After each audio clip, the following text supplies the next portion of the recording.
ముఖ్యంగా వైఎస్ఆర్ జిల్లాకు సంబంధించి ఈ జిల్లాలో ముఖ్యంగా ప్రొద్దుటూరులో కావచ్చు, జమ్మలమడుగులో కావచ్చు, పులివెందుల్లో కావచ్చు విపరీతంగా జూదం ఆడిస్తూ ఉన్నారు.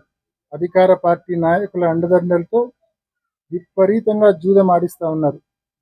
ప్రతిరోజు 10 లక్షల రూపాయలు స్థానిక నాయకులకు మరి దీని ద్వారా ఆదాయం ఆర్జిస్తూ ఉన్నారు. ఎంతో మంది పొట్టగొట్టి, ఎంతో మందిని ఇబ్బంది పెట్టి, ఎంతో మందిని రోడ్డుకి ఈడ్చి ఈ మాదిరి జూదంలో ఆదాయాలు సంపాదించుకుంటా ఉన్నారు అధికార పార్టీకి సంబంధించిన నాయకులు. మరి ఒకసారి మీరు గమనిస్తే ఇటీవల కాలంలో, నేను గతంలో కూడా నెల 2 నెలల ముందు చెప్పా, ఈ మధ్య కాలంలో దోపిడీలు ఎక్కువైపోయినాయి. పులివెందుల నియోజకవర్గంలోనే మీరు చూస్తే ఏ పల్లెకైనా మీరు పోయి అడగండి, దొంగతనాలు దోపిడీలు విపరీతంగా అయిపోయినాయి. జూదంలో అందరూ చేతులు కాల్చుకుంటారు, నష్టపోతున్నారు, మోసపోతున్నారు, ఇబ్బంది పడుతూ ఉన్నారు, డబ్బులు పోగొట్టుకుంటా ఉన్నారు. చేసేదేం లేక ఈ మాదిరి దొంగతనాలకు పాల్పడుతూ ఉన్నారు. నిజంగా ప్రతి గ్రామంలో మితిమీరిన జూదం వలన మితిమీరిన దొంగతనాలు, మితిమీరిన దోపిడీలు జరుగుతూ ఉన్నాయి.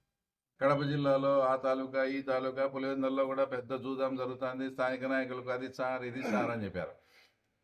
అసలు జూదం అనేది మాకు ఆపోజిషన్ పార్టీ అయినా కూడా రాజారెడ్డి గారు కానీ, రాజశేఖర రెడ్డి గారి కుటుంబం కానీ గత 40 సంవత్సరాల నుంచి వాళ్ళు పులివెందుల్లో ప్రాతినిధ్యం వహిస్తానే కానీ నాకు బాగా గుర్తుంది. సారాయి కానీ, మట్కా కానీ, జూదం కానీ వీళ్లకు డెడ్ అగెనెస్ట్గా ఉన్నారు. వివేకానంద రెడ్డి కావచ్చు, రాజారెడ్డి కావచ్చు, రాజశేఖర రెడ్డి గారు కావచ్చు. మేము అపోజిషన్ పార్టీ అయినా మేము వాళ్ళని గౌరవిస్తున్నాం. ఎప్పుడు కూడా ఇక్కడ ఇలాంటి ఎప్పుడు జరగలే.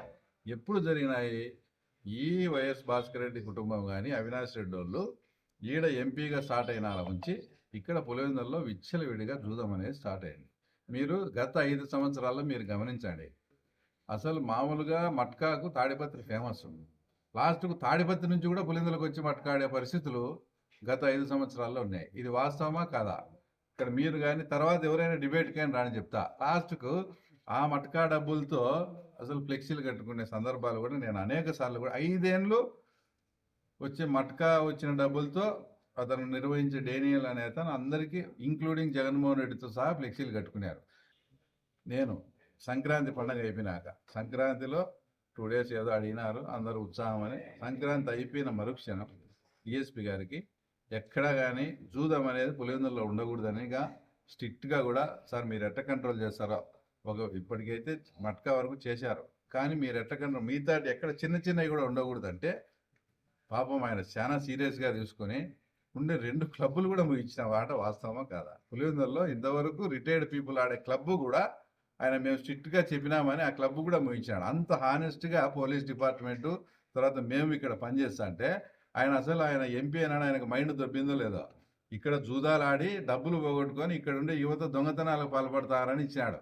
కానీ పోలీసు వాళ్ళ ఇన్వెస్టిగేషన్లో ఈ దొంగతనాలు ఇక్కడ అదేంది విజయ ఫార్మ్స్లో కానీ ఇదన్నీ కూడా అంతర్రాష్ట్ర ముఠా భోపాల్కు సంబంధించిన వాళ్ళని పోలీసు తేదీ వాళ్ళ కోసం ఎంక్వైరీ జరుగుతుంటే ఈయన పులివెందుల యువత ఇది జూదం ఆడి పోగొట్టుకొని దొంగతనాలు తిరిగిందని ఆయన మాట్లాడతాడు.